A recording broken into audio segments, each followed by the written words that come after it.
The forest moon of Neuralis was quiet that night, the kind of silence that made even wind sound like whispers. Eli Ward, a human lumberjack, stood beside his cabin, staring at the glowing alien trees that shimmered blue under the twin moons. He was a strong man, broad-shouldered, with hands rough from years of cutting timber tougher than steel. But behind that strength was loneliness, deep and old, the kind that came from too many winters spent alone.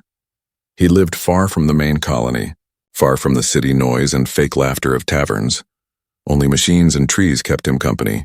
As the storm rolled in, thunder shook the ground, and Eli noticed lights flickering between the trees. At first he thought it was lightning, until he heard the hum of an old trader ship landing near his cabin. The ship was dented and old, its engines coughing smoke, and out stepped a small, gray-skinned alien trader with yellow eyes. "Evening, human," the trader croaked, his smile sharp. "I've got wares you won't find anywhere else." Eli sighed. "I don't need much," but curiosity got the better of him, and he followed the trader to the back of the ship, where cages were stacked. Inside one, a small figure sat still, covered by a rough sack bound at the wrists. Trembling. "What's that?" Eli asked, frowning. The trader spat to the side. "Goblin slave, weak, useless thing, can't even talk right. But cheap. 2 credits if you want." Eli felt something twist inside him. He hated slavery, hated how aliens traded lives like tools. He took a step closer and froze when the figure lifted its head slightly. From under the sack came a faint voice, soft and broken. "Please, take me." Eli stared, surprised by the tone. It wasn't wild or cruel. It was tired, desperate, human almost. Without thinking, he reached into his coat, pulled out the credits, and handed them over. The trader grinned, unlocked the cage, and shoved the small creature forward. "She's yours now." Eli helped her stand, realizing how light she was. Like bones wrapped in rags, he took her inside, sat her near the fire, and said quietly, "You're safe now." But the figure stayed still, breathing fast. Eli took a knife and cut the ropes around her wrists, then gently lifted the sack from her head. His breath caught. Underneath wasn't a goblin, but a girl, young, maybe 16 in human years, with glowing emerald eyes, pale green skin, and hair like silver threads falling over her shoulders. Her face was dirty and bruised, but beautiful, her features delicate, her expression empty. She looked at him with confusion, then whispered, "You shouldn't have bought me." Eli blinked. "You needed help." She shook her head slowly. "You don't understand, you're in danger now." The cabin light flickered. The air suddenly cold outside, thunder rumbled. But between the cracks of lightning, Eli thought he saw movement beyond the window. He stepped to the door and opened it slightly. In the storm mist, dark shapes moved among the trees, tall, thin, crawling low, glowing faintly with blue veins.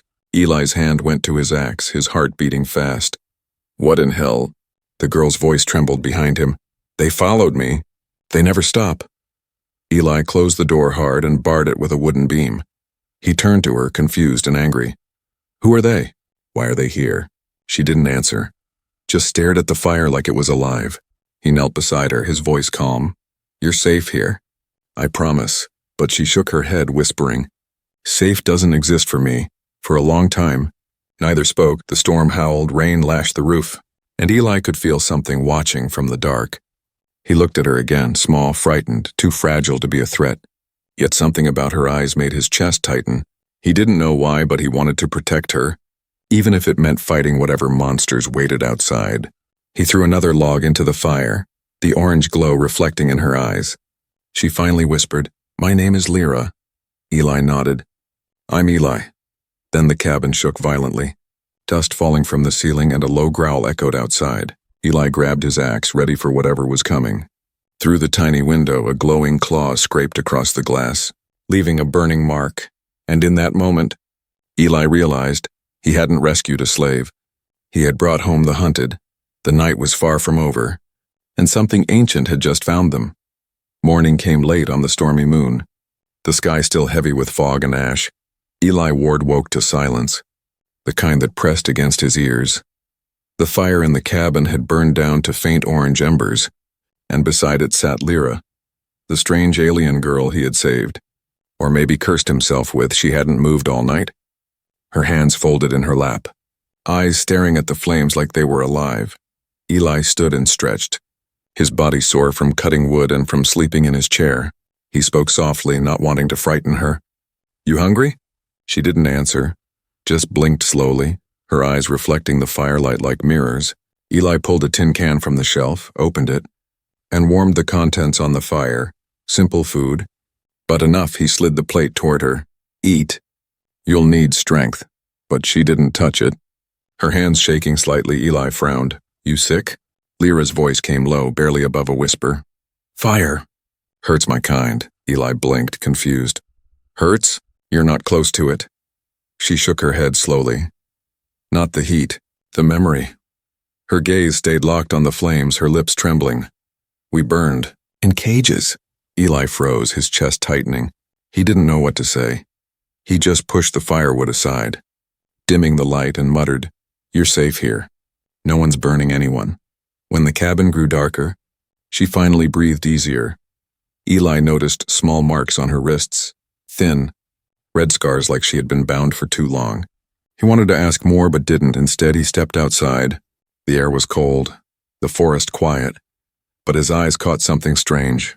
Claw marks on a nearby tree. Deep and wide, the wood around them was blackened, scorched by something that had burned with unnatural heat.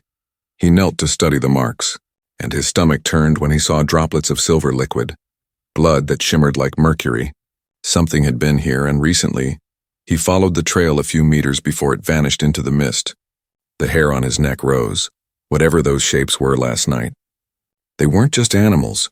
When he returned to the cabin, Lyra was staring out the window, her eyes wide. "You went outside?" she said, her voice full of panic. "They can smell your steps." Eli blinked. "Smell me? What are you talking about?" She stood suddenly, backing away from the door. "They track heat and scent. They'll find you now. They always do." Eli put his hands up, calm.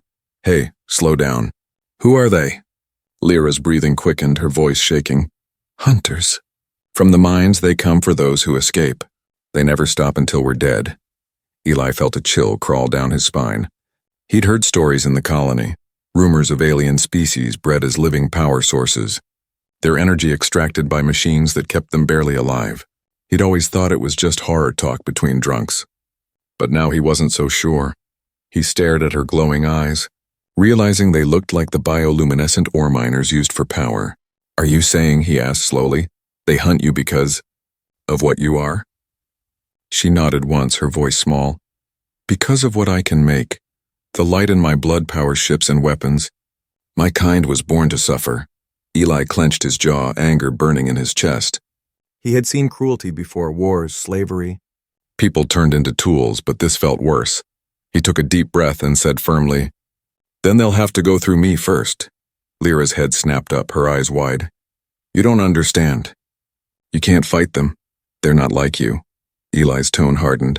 "Maybe not, but this is my home, and no one comes here to take anyone against their will." A sound interrupted him. Distant, low and metallic like engines hidden in fog.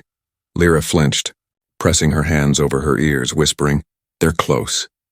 Eli grabbed his axe and stepped toward the window. Trying to see through the gray mist, the sound grew louder, a slow, rhythmic pulse like breathing metal. Then he saw it, shadows moving between trees. Too tall, too fast, they were back. He turned to Lyra. "Hide under the floor, go." But she shook her head. "They can sense me anywhere." "It doesn't matter." Her glow brightened slightly. Casting faint light on the cabin walls, Eli realized something. Her fear was real, but so was her power. Maybe she wasn't helpless after all. Outside, a claw scraped across the cabin wall, and a whisper followed it. Not a sound, but a vibration through the wood. Lyra whispered, "They're speaking." "To me?" Eli gripped his axe tighter, his voice low. "Then tell them this place is not theirs." The air outside shifted. Heavy and electric, the mist began to move, forming shapes with eyes of burning light. And for the first time since she arrived, Lyra stood beside him instead of hiding. Her glow grew stronger, steady, fierce. Eli looked at her in surprise. She whispered, "If I must run again, then you'll see what I truly am." The first shadow broke through the fog, tall and monstrous, and the night of the hunt began. The night air turned cold as steel. Eli Ward stood by the window, his axe in hand, watching the fog move like something alive. Each shape in the mist seemed to breathe, stretch, and whisper. The forest outside, once quiet, was now filled with the strange hum of alien engines and wet, crawling footsteps. The hunters had come. Lyra stood behind him, trembling, her silver hair glowing faintly in the dark. "They're here," she whispered, her voice shaking. "The hunters of my kind." "The collectors!" Eli didn't turn, his jaw tight. "Let them come," she looked at him, fear and disbelief in her eyes. "You don't understand. They don't stop until their target is gone or dead." Eli gave a short laugh, dry as sand.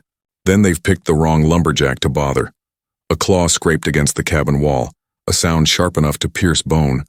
Eli stepped back, eyes on the door, every muscle ready. From outside came a whisper, metal on metal, followed by the soft thump of something dragging through mud. Lyra covered her ears, whispering a language he didn't know, her glow dimming. Eli grabbed a lantern, threw it open, and tossed it toward the door. The small fire burst, revealing a shape, tall, thin, half machine, half flesh. Its eyes burned blue, and tubes ran along its arms like veins of steel.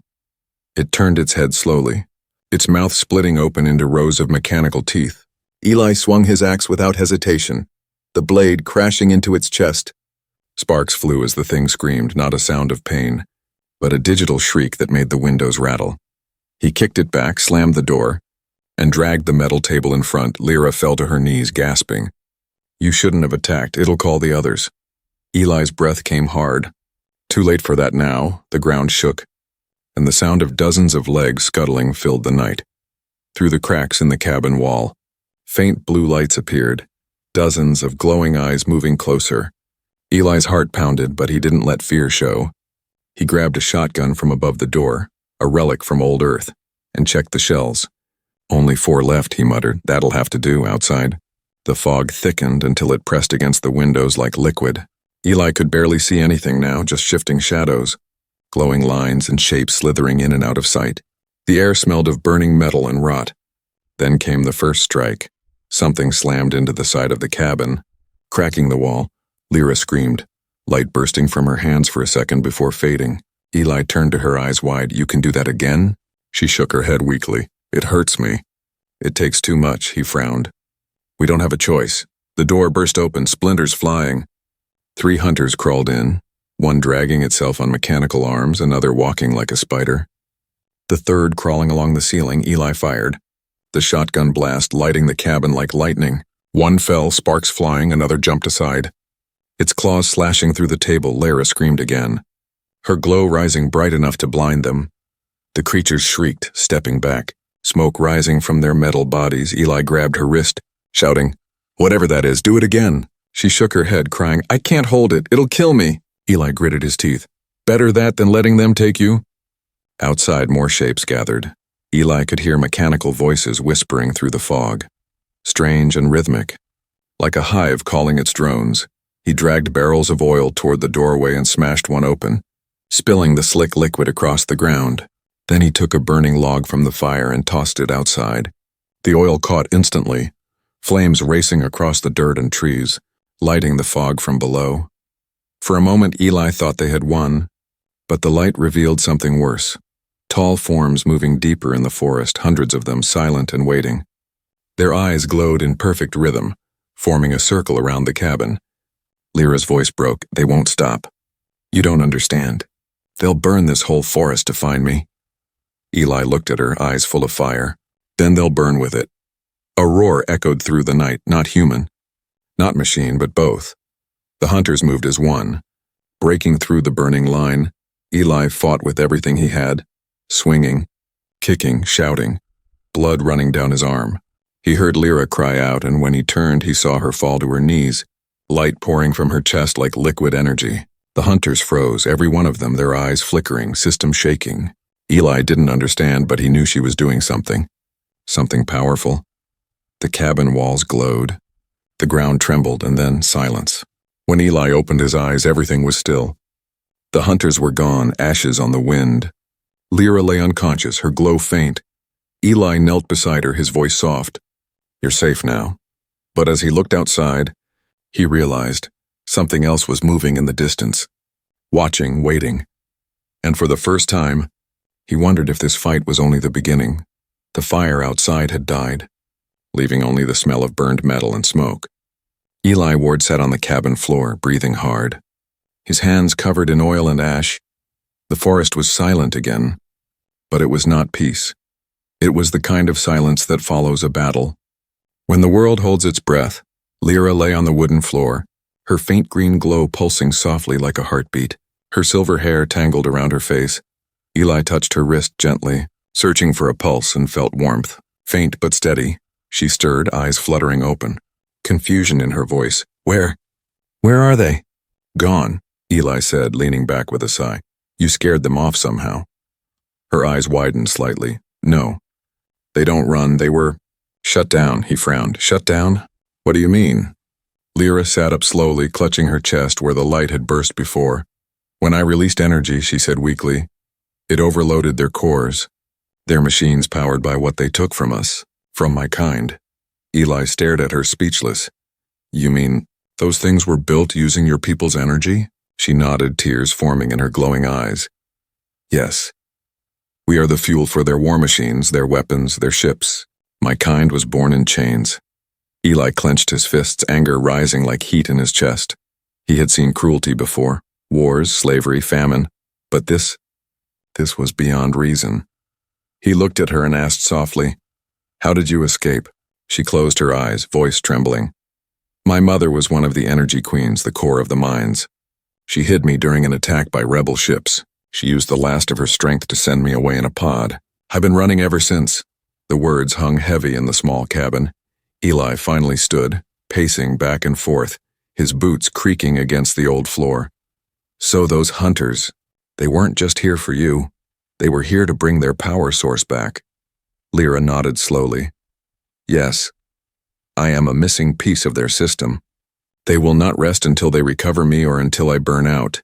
She looked up at him, voice breaking. You should have left me with that traitor. You're in danger now. Eli turned sharply, his eyes cold. That's not how I work. She blinked. Why? Why would you risk yourself for a stranger? Eli looked away, staring at the forest beyond the window. Because I've seen too many people walk away when someone needed help. I won't be one of them. Lyra's lips parted slightly. No one had ever said something like that to her before. Her people's world was full of survival. Not kindness to her. This human's stubbornness felt unreal. Almost impossible. Hours passed. Eli cleaned his weapons, reinforced the door, and set traps in the clearing, tripwires, spikes, and oil pits. He moved with quiet purpose. His face set like stone. Lyra watched him silently, her mind spinning. Why do you live here alone? She asked at last. Eli paused, the question catching him off guard. He hesitated, then said, I lost people. A lot of them. Wars, politics, greed, same old human mess. He gave a small, bitter smile. So I came here, to a place where trees don't lie and stars don't judge. Lyra looked down, her voice soft. And now the stars have sent me to your door. Eli almost laughed. Yeah, I guess they did. For the first time. She smiled faintly. A fragile, tired smile that somehow made the whole cabin brighter. As dusk fell, Lyra stood and walked to the broken door. Her fingers touched the frame and the wood shimmered faintly, healing where it had splintered. Eli's eyes widened. What and how did you? She turned, whispering, my energy can fix things too. It's not only destruction, Eli muttered. Then maybe we have a chance. Suddenly, a sound echoed in the distance, a low rumble, like engines descending through clouds. Lyra froze, her glow dimming. They've sent a beacon. They know where I am again. Eli cursed under his breath. Can't we block it? She shook her head. No, they track life energy across dimensions. There's nowhere to hide. Eli gritted his teeth. Then we fight smarter this time. He pointed toward the forest line. If they want you, they'll come through there. We'll set traps along the ridge and force them into the clearing. Lyra looked at him, amazed. You really think you can stand against them? Eli's expression hardened. Not think. No. He leaned close, his voice steady.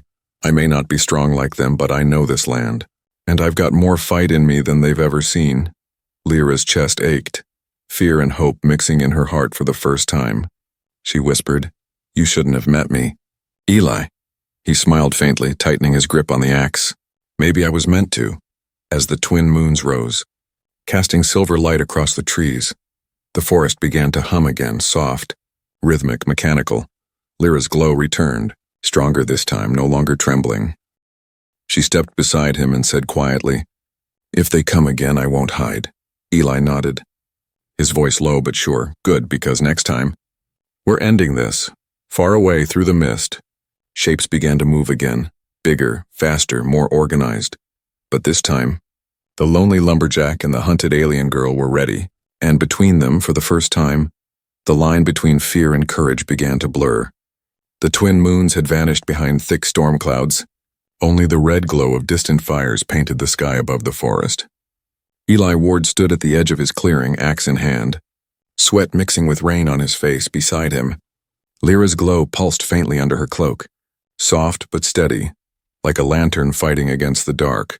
For days they had worked together, building traps through the woods, hidden pits lined with sharpened logs, barrels filled with explosive sap from the ironwood trees, and tripwire alarms that jingled at the slightest touch. Eli had turned his quiet home into a fortress, but tonight, the forest didn't feel like a home anymore. It felt like a battlefield. And the enemy was coming. Lyra stood still, her eyes reflecting the faint light of the fires far away. "They are closer than before," she whispered, her voice trembling. "I can feel their signal crawling through my blood." Eli didn't ask how, he just nodded, tightening the straps on his leather vest.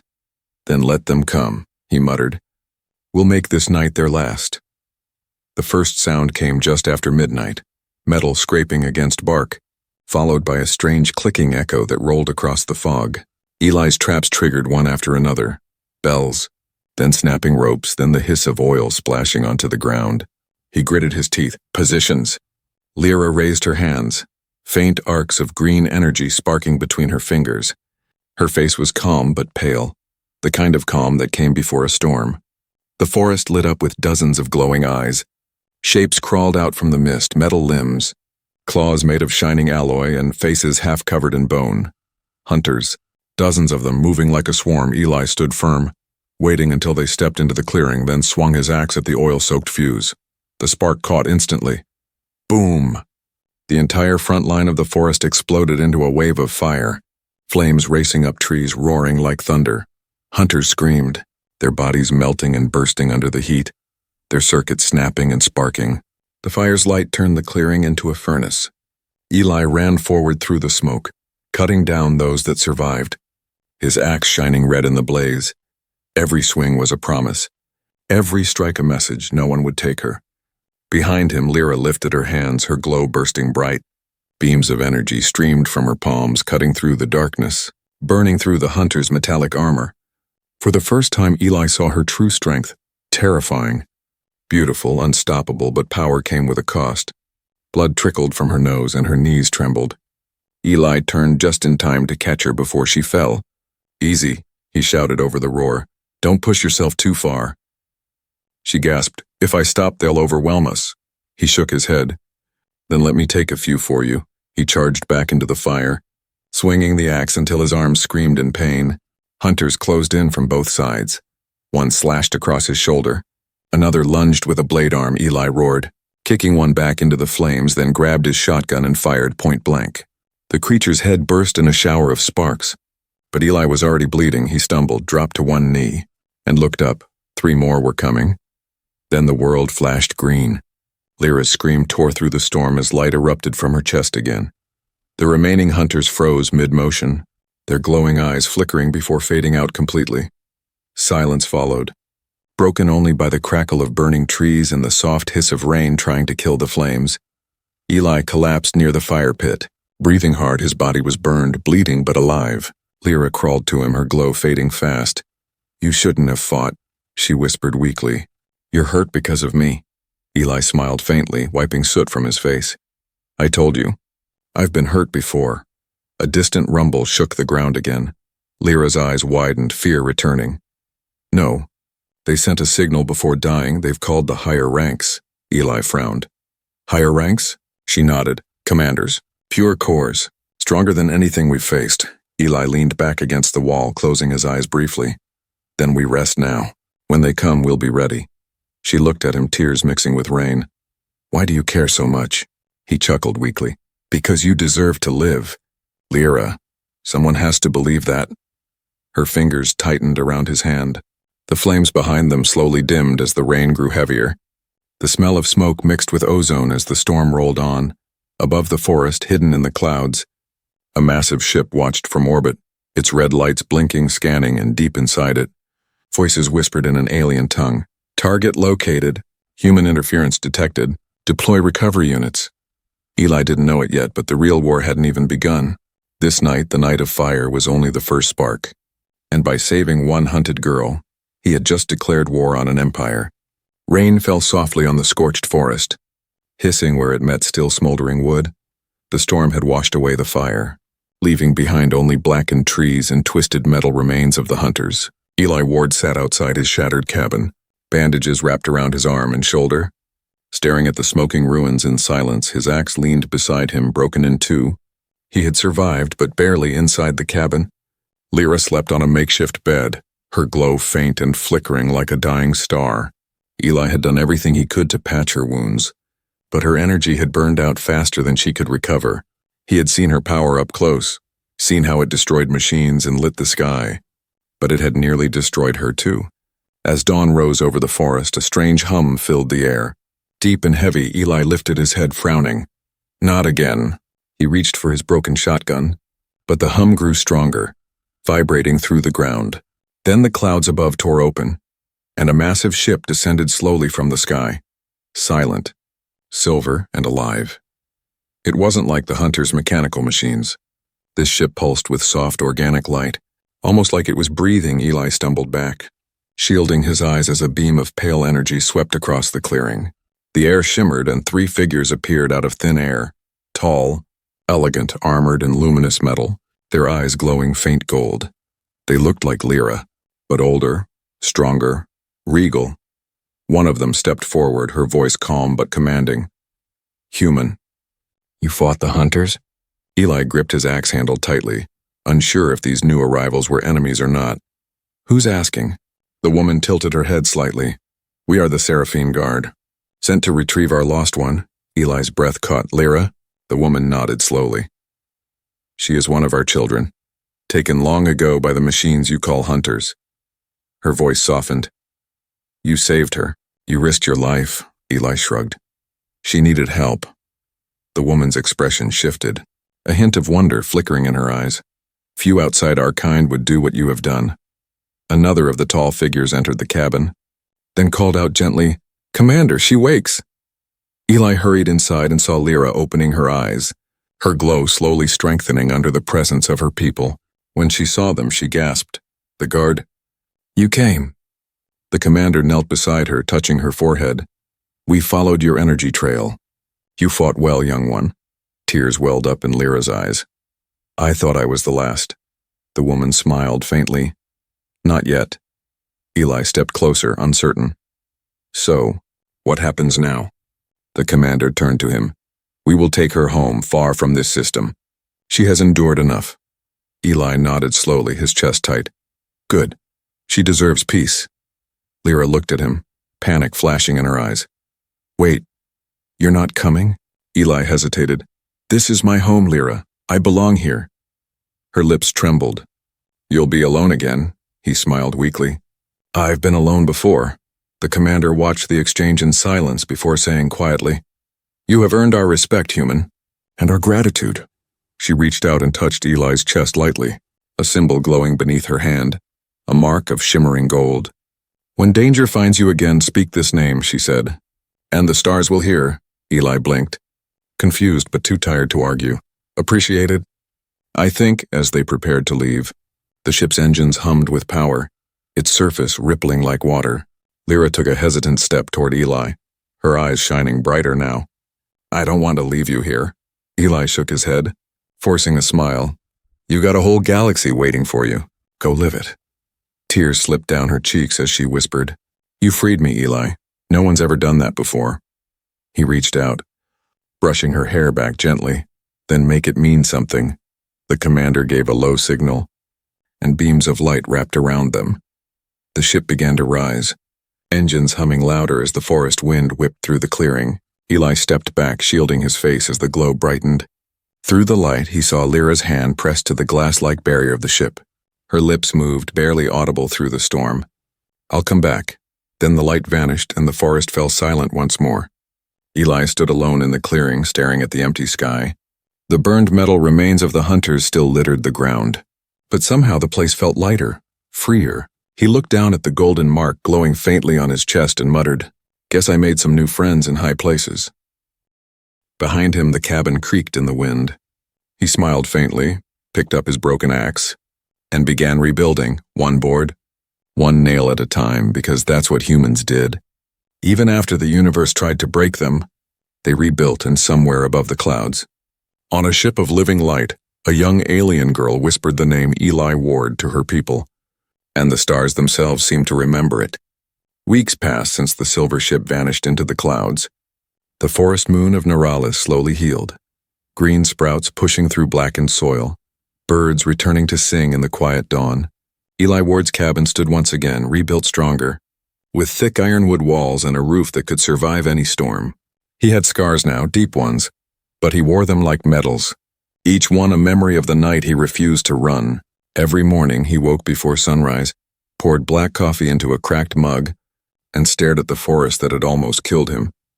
It was peaceful again, almost too peaceful, but sometimes, when the wind blew just right, he swore he could still hear faint whispers, mechanical echoes of the hunters that once prowled the night.